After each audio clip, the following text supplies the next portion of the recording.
Good morning, everybody. This is Teresa with Mountain Air Farms. Well, I'm down here at our pond and let's go see what Randy's doing. This is really about the first pretty day we've had since we had a week of rain. But this week's gonna be nice and pretty, turning off nice and dry. But he's cut into our fence, which luckily our horses are pretty smart. They know where they're fed. But he's cut into our fence. So I'm gonna walk down through here. He's chewing up everything. I tell you, I don't know. His mind goes in so many different directions, and usually it's pretty scary to figure out what he's doing.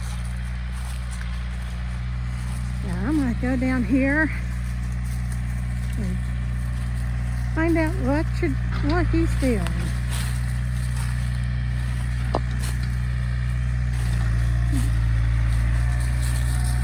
I know he's got it tore up.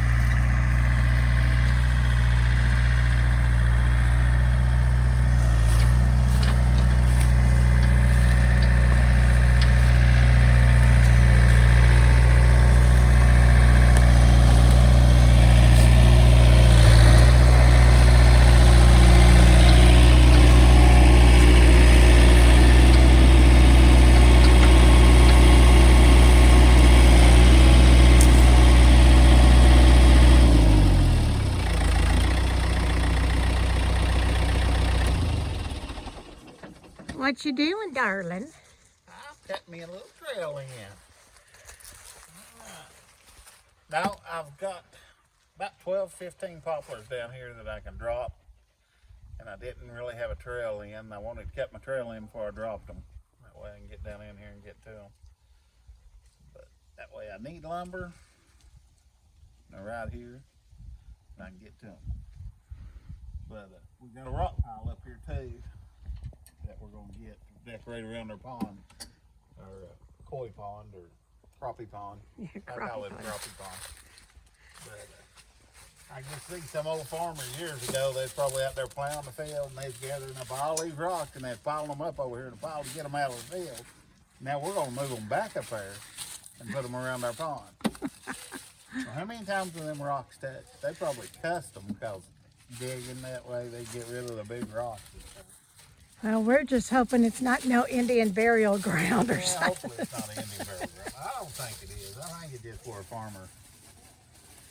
Because used to they put the fence at the edge of the tree line, and then when the trees started growing past the tree line, they just moved the fence. And we've got about 3 or 4 rows of fence back through here. Right. Where they put fence up. They just moved the fence instead of clearing back to the fence line. But that's fine. They didn't have all the fancy equipment either. They're doing it all by hand. Now there's an old logging road that we've got down through here, and you're not really going on the old logging road, are you? No, not right now. I was digging down in here and I thought, man, that'd be a good little place for a cabin down in here too. Yeah. If we build another cabin, maybe. that would just be overlooking there. Out in the woods. Out in the woods. Pretty little. Right up the hill. A pretty little A-frame would look pretty. Yeah. Yeah. We may build another little A-frame down here or something.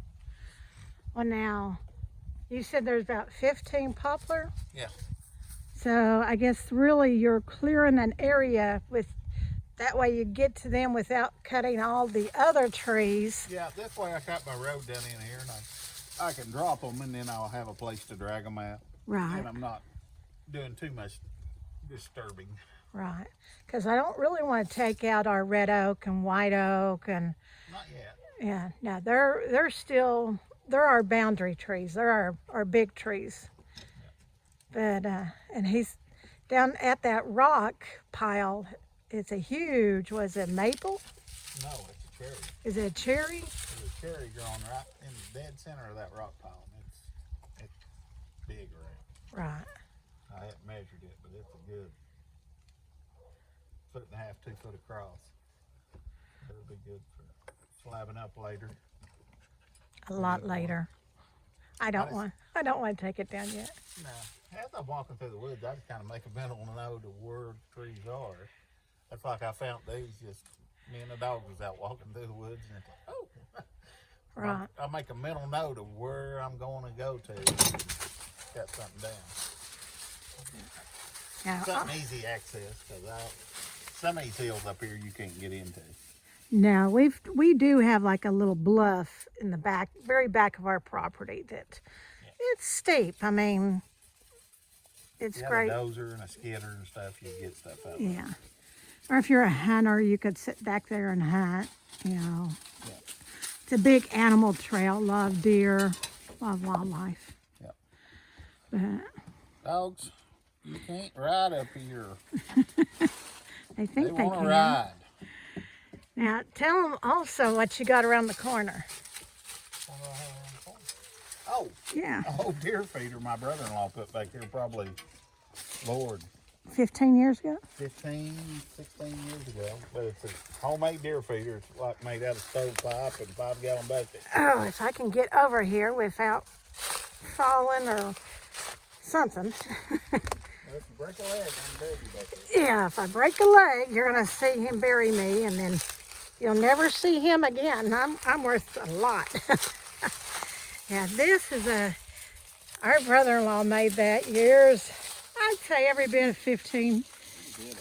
And I know it's stovepipe and a 5-gallon bucket and a little spout.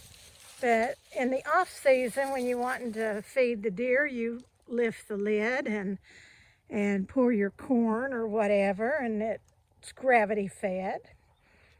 And which we all don't hunt no more, but you know, we still like to feed them. We still like to see them. So. We got a trail down here when they fill it up now. True. Before it was like climbing fences and going through briars and now also I'm on the other side, so I could actually walk over. This is that rock. This is that rock pile.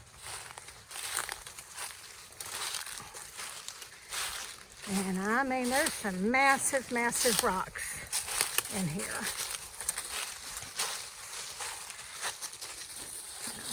And that big old tree.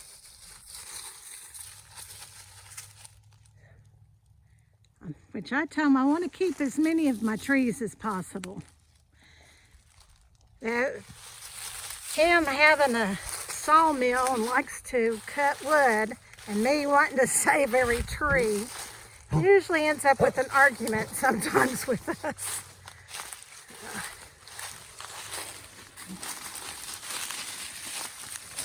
Well, Randy, so once you get this dug out, you're going to smooth it? No, probably not. Not right now. I mean, I will after I drag the logs out and stuff. But it's smooth enough to drag the logs out right now. Or drive the side-by-side through it a couple times? Once you start cutting in here, like with the yard box, whatever, it starts washing. So you're going to leave it all rutted and roots sticking up? Right now. I mean, until I get done dragging logs out, then I'll smooth it up or whatever. Okay. But we'll go up to there, and then one day we may continue on with a longer trail or something. Right, or go down to the logging trail. Yep. Make like a switchback for the horses. Yep.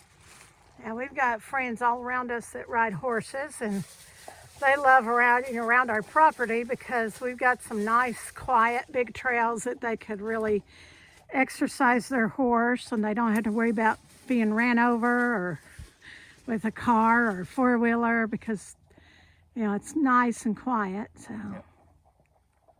Okay. That's all we're doing today. Just remember to like and subscribe. Yes, please like, subscribe, share. We love your comments and suggestions. So always love to hear from you. Well, I'm going to let him get back to it, and I'm going to go think about lunch because I'm getting hungry. So, well, as always, remember, we love you. God loves you. Y'all have a blessed day.